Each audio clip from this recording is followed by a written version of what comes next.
Assalamualaikum warahmatullahi wabarakatuh. Kami dari kelompok 5 akan mempresentasikan hasil diskusi kami mengenai wawasan Nusantara.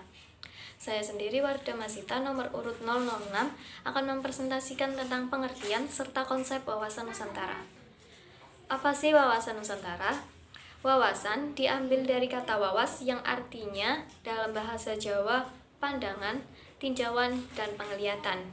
Nusantara diambil dari dua kata, nusa dan antara. Nusa artinya pulau atau kepulauan, sedangkan antara artinya diampit. Secara langsung, wawasan Nusantara dapat diartikan sebagai cara memandang suatu bangsa terhadap negara Indonesia. Selanjutnya akan disampaikan oleh rekan kami yang bernama Muhammad Lutfi Alfian nomor urut 012 mengenai konsep serta fungsi wawasan Nusantara. Di sini, saya akan menjelaskan tentang konsep wawasan Nusantara. Secara etimologi, kata wawasan Nusantara berasal dari dua kata, yaitu wawasan dan Nusantara. Wawasan dari kata wawas berasal dari bahasa Jawa yang artinya pandangan sementara. Kata-kata Nusantara merupakan gabungan dari kata Nusa yang berarti pulau dan antara. Kata Nusantara sendiri secara historis bermula dari Sumpah Pemuda Pati Gajah Mada yang diucapkan dalam upacara pengangkatannya sebagai Raja Majapahit tahun 1336 Masehi, tertulis dalam kitab Pararatan. Kemudian secara terminologis, pengertian yang dihubungkan dengan konteks istilah tersebut dikemukakan untuk membangun semangat kebangsaan dan cinta tanah air. Meskipun tampak bahwa wilayah Indonesia itu terdiri dari banyak pulau dengan lautan yang luas, kita memandang wilayah Indonesia itu merupakan suatu kesatuan sebagai satu wilayah.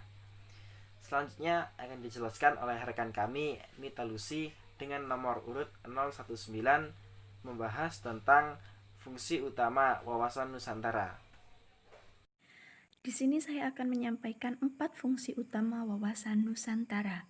Yang pertama, wawasan Nusantara sebagai konsepsi ketahanan sosial. Artinya, wawasan Nusantara dijadikan dasar dalam pengembangan strategi ketahanan nasional yang meliputi ketahanan ekonomi, pangan, sosial, kemasyarakatan, dan ketahanan wilayah. Yang kedua, wawasan Nusantara sebagai wawasan pembangunan.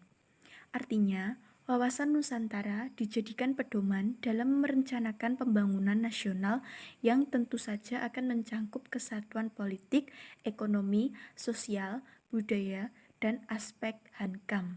Yang ketiga, wawasan Nusantara sebagai wawasan pertahanan dan keamanan negara. Artinya, wawasan Nusantara dijadikan dasar dalam merencanakan pertahanan dan keamanan nasional, geopolitik, dan geostrategi regional, serta upaya hankam lainnya. Yang keempat, sebagai wawasan kewilayahan, artinya wawasan Nusantara ini akan menjadi dasar untuk menciptakan batas-batas negara untuk mengurangi sengketa dalam wilayah perbatasan Indonesia. Selanjutnya, rekan saya Setiawati dengan nomor urut 025 akan menyampaikan tentang sejarah terciptanya wawasan Nusantara.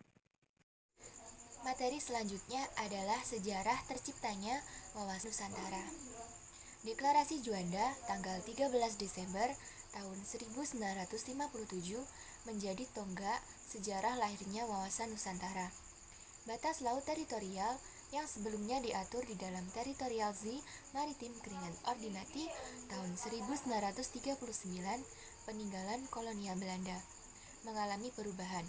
Wilayah laut Indonesia menjadi lebih luas.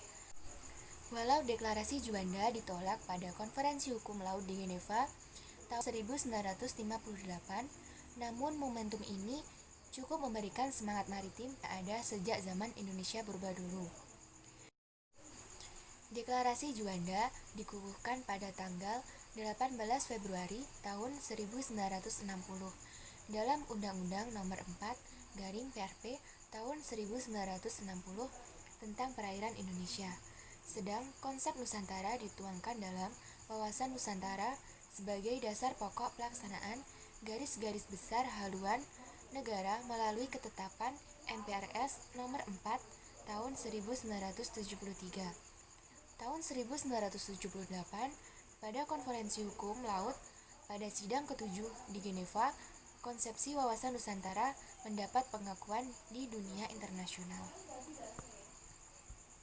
Dan pada tanggal 10 Desember tahun 1983, dengan perjuangan diplomatik yang tak kenal lelah, konsep wawasan Nusantara dapat diterima dan ditetapkan dalam Konvensi Hukum Laut Perserikatan Bangsa-Bangsa, yang kemudian dituangkan dalam Undang-Undang Nomor 17 tanggal 31 Desember tahun 1985 tentang pengesahan United Nations Convention of the Law of the Sea. Materi selanjutnya adalah tujuan wawasan Nusantara, akan disampaikan oleh rekan saya, Rida Nur Azizah, dengan nomor urut 031. Di sini saya akan menjelaskan tentang tujuan dari wawasan Nusantara. Tujuan dari wawasan Nusantara ada dua, yaitu tujuan wawasan Nusantara keluar dan tujuan wawasan Nusantara ke dalam.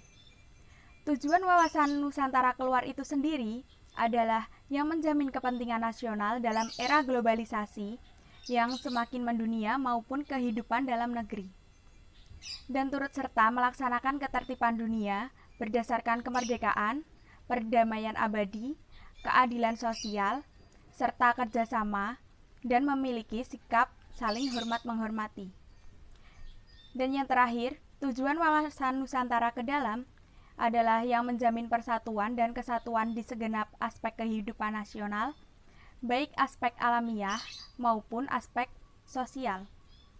Bangsa Indonesia harus meningkatkan kepekaannya dan berusaha untuk mencegah dan mengatasi sendiri mungkin faktor-faktor penyebab timbulnya disintegrasi bangsa, yang terus-menerus mengupayakan agar persatuan dan kesatuan dalam kebinekaan tetap terjaga. Untuk selanjutnya akan dijelaskan oleh rekan saya yang bernama Halimatus Sa'diyah. Studi kasus wawasan Nusantara salah satunya adalah sengketa kebudayaan Indonesia yang diakui oleh negara Malaysia.